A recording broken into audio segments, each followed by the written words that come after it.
प्यारे विद्यार्थियों, आज हम आरोह भाग 1 कक्षा 11 का गलता लोहा पाठ का सारांश बताने जा रहे हैं, जिसके लेखक शेखर जोशी जी हैं। शेखर जोशी नई कहानी आंदोलन के कहानीकार। इनका जन्म सन 1932 सितंबर मास में अल्मोड़ा उत्तराखंड में हुआ था। उनकी कहानियाँ नई कहानी आंदोलन के प्रगतिशील पक्ष का प्रतिनिधित्व करती है। इनकी प्रमुख रचनाएं हैं कोसी का घटवार, साथ के लोग, दाजियो, हलवाहा, नौरंगी बीमार है, ये कहानी संग्रह है इनके, तथा शब्द चित्र संग्रह के रूप में एक पेड़ की याद। गलता लोहा शेखर जोशी जी की कहानी कला का एक प्रतिनिधि नमूना है। पूरी कहानी मोहन के चारों ओर घूमती है, जो ब्राह्मण समाज का है और अपने बाल सखा और सहपाठी घनराम के साथ बरसों बाद भी सहज और आडंबरहीन है।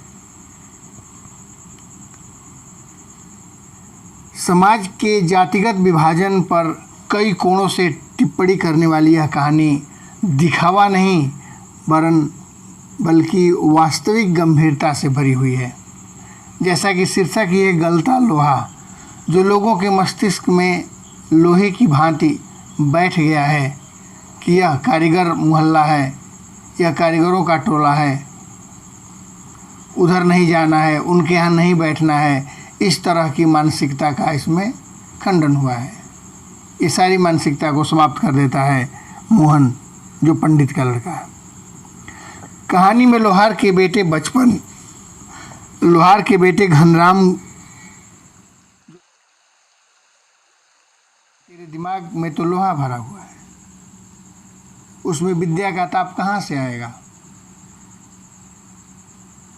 इस तरह से कहानी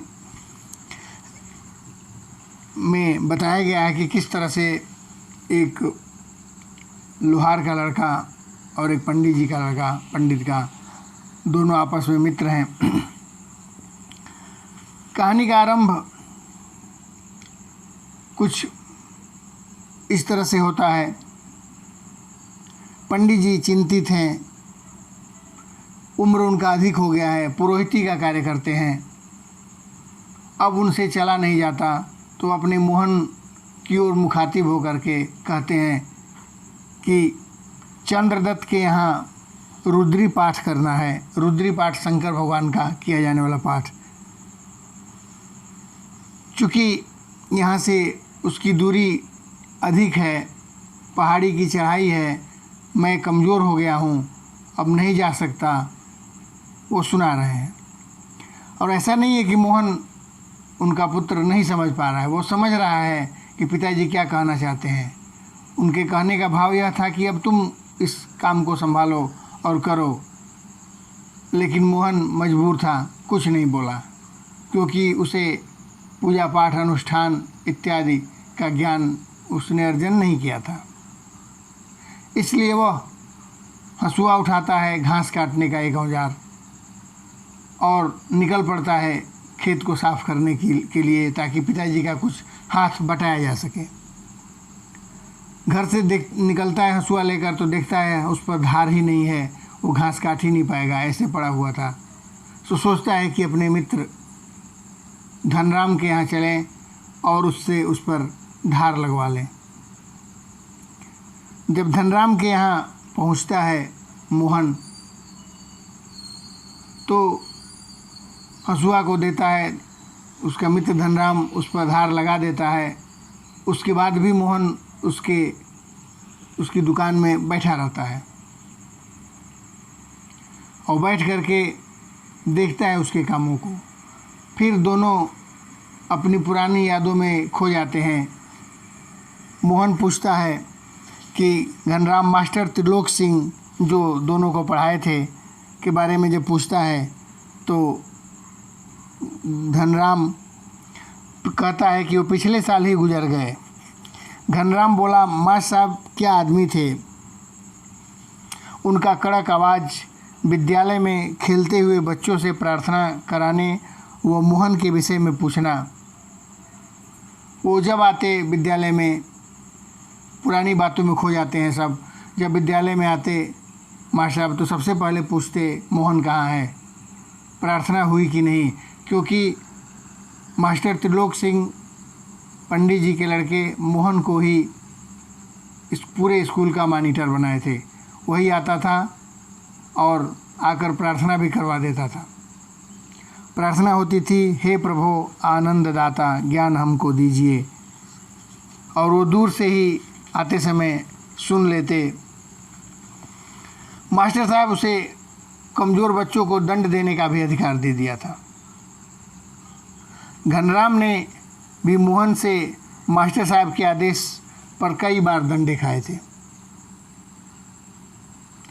धनराम इसके बावजूद मोहन के प्रति स्नेह में कमी नहीं आई थी तथा आदर में कोई कमी नहीं आई थी, क्योंकि वो जानता था जातिगत आधार पर हीनता उसके बचपन में ही बिठा दिया गया था कि हम नीच जाति के हैं, हम निम्न वर्ग के हैं, हम कारीगर मोहल्ले में रहते हैं और मोहन पंडित जी का लड़का है, पंडित का लड़का है, तो वो अगर दंड भी दे देता है तो कोई दिक्कत नहीं है, दंड देने का उसे अधिकार है। ऐसी मानसिकता उसके मन में बैठी हुई थी।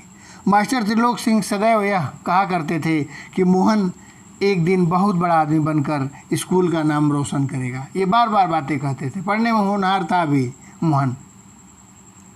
और उस दूसरी तरफ धनराम की पढ़ाई में कोई रुचि नहीं थी। बड़ी मुश्किल से तीसरे दर्जे तक ही वो पढ़ पाया।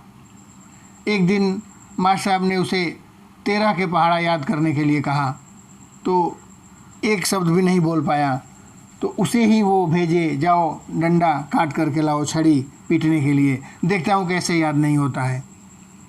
मास्टर साहब का ये नियम था कि जो जिसको दंड देना होता था उसी को भेजते थे डंडा काट कर लाने के लिए, और वो मास्टर साहब को खुश करने के लिए अच्छा से अच्छा और मजबूत डंडा छड़ी को काट करके लाता था, क्योंकि अगर कमज़ोर लाएगा तो मास्टर साहब और अधिक गुस्सा करेंगे।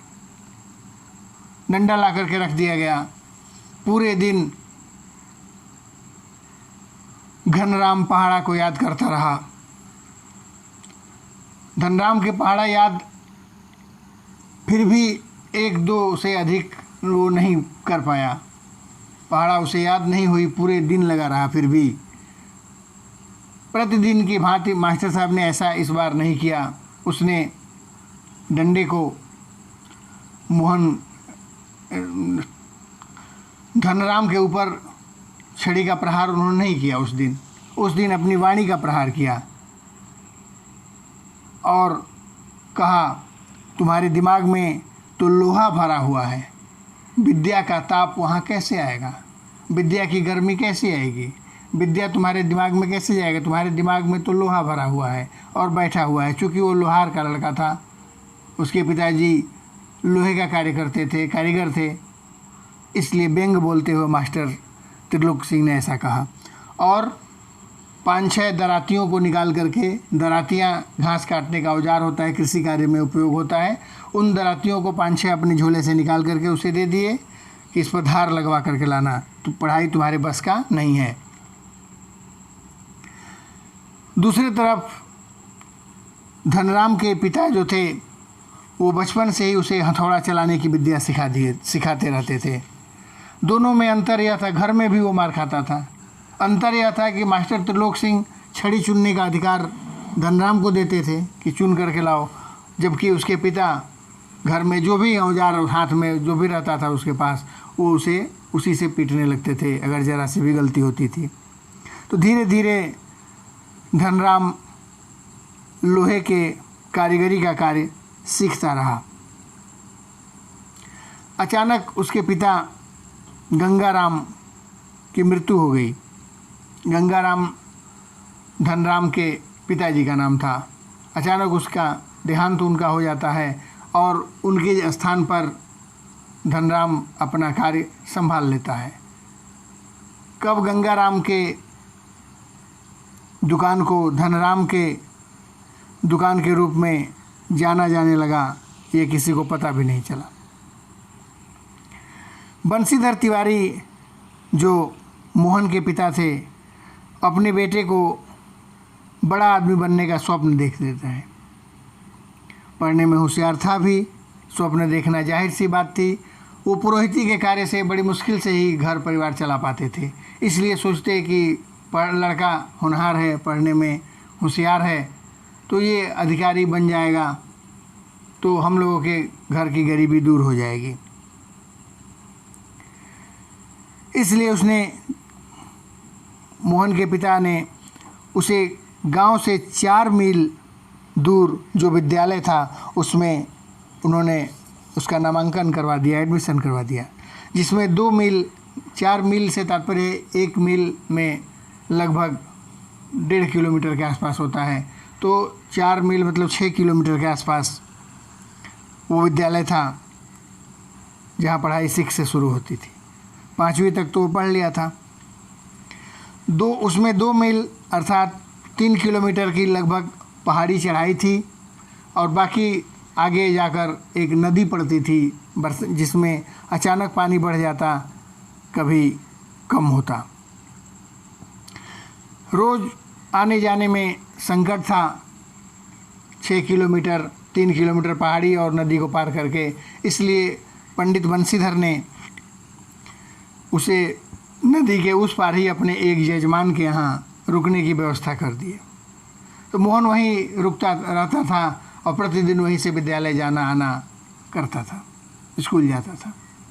और जब स्कूल बंद होता, विद्यालय बंद होती, छुट्टी होता, तो उस दौरान नदी का पानी अगर कम होता तो वो पार करके घर आ जाता था। एक दिन की बात है, मोहन का विद्यालय बंद था, नदी में पानी भी कम था और वो आ रहा था। कुछ घास काटने वाले घसियारे जो प्रतिदिन जाते आते हैं वो भी साथ में आ रहे थे।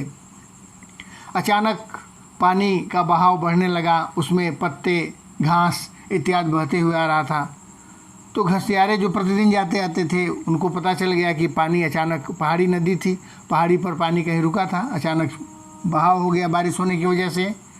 तो पहाड़ी नदियों में अचानक पानी आ जाता है बहुत तेज़ और फिर कम हो जाता है। अचानक पानी वो के बहाव को समझ गए, भांप लिए और बड़ी मुश्किल से किसी तरह से मोहन को भी पार कराए और अपने भी उसे पार हुए। इस घटना के बाद मोहन के पिता डर गए, बड़ा ही उन्हें संकट हो गया मोहन की पढ़ाई को लेकर के, और संकट को लेकर चिंतित हो गए। इसी बीच उन्हीं के बिरादरी का, उन्हीं की जाति का, उन्हीं के पटदार का एक संपन्न परिवार का युवक जिसका नाम रमेश है, वो लखनऊ में सर्विस करता था। वो उनके पास मिलने आता है तो उससे मोहन के पढ़ाई संबंधी बातें बताते हैं, समस्या को उसके सामने रखते हैं। तो रमेश सहर्ष स्वीकार कर लेता है कि आप हमारे साथ लखनऊ भेज दीजिए, मैं इसे पढ़ा दूंगा। यह बात सुन करके ऐसा लगा जैसे मोहन के पिता बंशीधर को साक्षात भगवान मिल गए हो। वो चिंतित थे ही कि रमेश ने उनकी बातों को स्वीकार कर लिया। अब रमेश के साथ मोहन लखनऊ चला गया। रमेश वहाँ क्लर्क बड़ा बाबू का कार्य करता था। वहाँ जाने के बाद मोहन को वह अपने बिरादरी का है, अपने रिश्तेदार का लड़का है, ऐसा वो नहीं कहा, बल्कि नौकर, ये कहने में भी उसे तौहीनी लगती थी अपनी। इसलिए वो वहाँ जाकर रमेश की माँ और रमेश की पत्नी दोनों इसे कभी कुछ काम कराने लगे। आस पड़ोस के लोग भी जब समझते कि यह नौकर ही है तो वो भी लोग अपने अपने काम को बता देते। अब मोहन दिन भर कुछ न कुछ काम करता रहता, किसी न किसी का सामान लाना, किसी का आटे लाना, किसी के सब्जी लाना, किसी का चावल लाना, कुछ न कुछ दूध लाना इत्यादि वो करते करते ही उसका दिन बीत जाता। बड़ी मुश्किल से जब मोहन ने कहा तो उसका एडमिशन एक साधारण से विद्यालय में रमेश ने करवा दिया। अब दिन भर के काम से थक जाता था, विद्यालय में जाकर के भी क्या करता, विद्यालय का माहौल भी नया था। तो गांव का होनहार बालक जब वहाँ गया और दिन भर के काम की वजह से विद्यालय जाता तो था पर पढ़ नहीं पाता था, उस तरह की पढ़ाई नहीं हो पाती थी, बड़ी मुश्किल से किसी तरह से पढ़ाई कर पाता था, जाकर के वहाँ अपनी स्थिति अच्छा नहीं कर पाया। गर्मी की छुट्टी में मोहन तभी घर आता था जब रमेश के घर का कोई सदस्य घर आ रहा हो। अब रमेश के घर वाले नहीं चाहते कि ये जाए, क्योंकि उसके चले जाने पर घर का काम कौन करेगा, तो बहुत कम ही आना होता था। और मोहन अपने पिताजी को इसलिए नहीं बताता था कि अगर बताएगा तो पिताजी फिर चिंतित होंगे, दुखी होंगे इन सब बातों को जान करके, इसलिए वो गलती किया। हालांकि वो बताता नहीं अपने पिताजी से। इसी तरह से किसी तरह वो क्लास 8 तक पास किया। उसके बाद आगे की पढ़ाई के लिए रमेश का परिवार साफ मना कर दिया कि पढ़ने से कोई लाभ नहीं है, बड़े बड़े लोग ग्रेजुएशन करके घूमते हैं, तुम पढ़ के क्या करोगे। बहुत अधिक कहा जब मोहन, तो उसे तकनीकी विद्यालय में, टेक्निकल जैसे ITI इत्यादि जो तकनीकी ज्ञान कराते हैं, कारीगरी का ज्ञान सिखाते हैं, इस तरह के विद्यालय में एडमिशन करा दिया गया। फिर वो मोहन अब कारीगरी का कार्य सीखने लगा।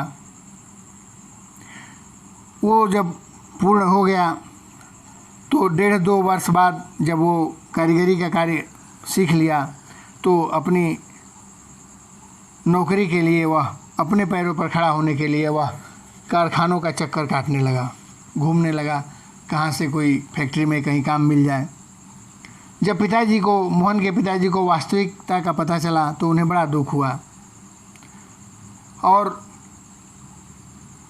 धनराम मोहन के बारे में जब मोहन के पिताजी से पूछा कि क्या करता है, क्या कर रहा है इस समय, तो झूठ बोले मोहन के पिताजी ने कहा कि सेक्रेटेरिएट में नियुक्त हो गया है, सचिवालय में उसकी नियुक्ति हो गई है, बहुत जल्दी वो अब अधिकारी बन जाएगा।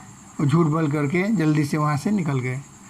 इस बात को सुन करके धनराम को कोई आश्चर्य नहीं हुआ, क्योंकि धनराम जानता था कि मोहन होशियार लड़का है, बचपन से ही वो होशियार था, पढ़ने में होनहार था, तेज था, तो अधिकारी बन जाना, सचिवालय में नौकरी मिल जाना कोई बड़ी बात नहीं थी। वो उसे विश्वास हो गया। ये कहानी सब याद कर रहे हैं मोहन और धनराम उसके ही दुकान में बैठ करके, उसके ऑफर पर बैठ करके, ऑफर बोलते हैं लोहार की दुकान जहाँ लोहे का कार्य होता है उसे ऑफर बोलते हैं। उसी ऑफर पर बैठ करके ये बातें हो रही थी। फिर हंसुए पर जब धार मोहन के लगा दिया, धनराम हंसुआ में धार लगवाने वहाँ गया था मोहन। धनराम जब हंसुए पर धार लगा दिया, उसके बाद भी मोहन बैठा रहा, उसके ऑफर से वो नहीं उठा। देख रहा था किस तरह से धनराम एक बड़े से लोहे के छड़ को गोल आकार दे रहा था गर्म करके, जो उससे नहीं हो रहा था। उससे परेशान होते हुए देखकर एक ही झटके से उठा मोहन, जो पंडित जी का लड़का था, और उसके हाथ से हथौड़ा लिया और सणसी जिससे कैंची नुमा होता है लोहे को पकड़ने के लिए, उस सणसी से उस लोहे के रॉड जिसको गोल आकार दे रहा था पकड़कर, और इतना सधा हुआ हथौड़ा मार मार करके एक अच्छे कारीगर की भांति देखते ही देखते उसे बहुत सुंदर गोलाकार बना दिया। जब यह देखा धनराम तो उसे बड़ा आश्चर्य हुआ कि मोहन तो पढ़ लिख कर अधिकारी बना था, यह कार्य जो मैं बचपन से कर रहा हूँ मुझसे यह नहीं हो रहा है, और ये इतना अच्छे निपुणता के साथ, कुशलता के साथ कैसे कर दिया। उसे इस बात के आश्चर्य से अधिक इस बात का आश्चर्य हो रहा था कि पंडित घर का लड़का आकर हमारे ऑफर पर कैसे बैठ गया, इस बात का भी उसे आश्चर्य हो रहा था। मोहन के जो छल्ला बनाया था गोला, वो उसमें जरा भी कोई त्रुटि नहीं थी, त्रुटिहीन गोल बना दिया था, बिना किसी कमी के उसे सुंदर गोल बना दिया था। जिसमें न तो कोई स्पर्धा थी और न ही किसी प्रकार की हार जीत का भाव।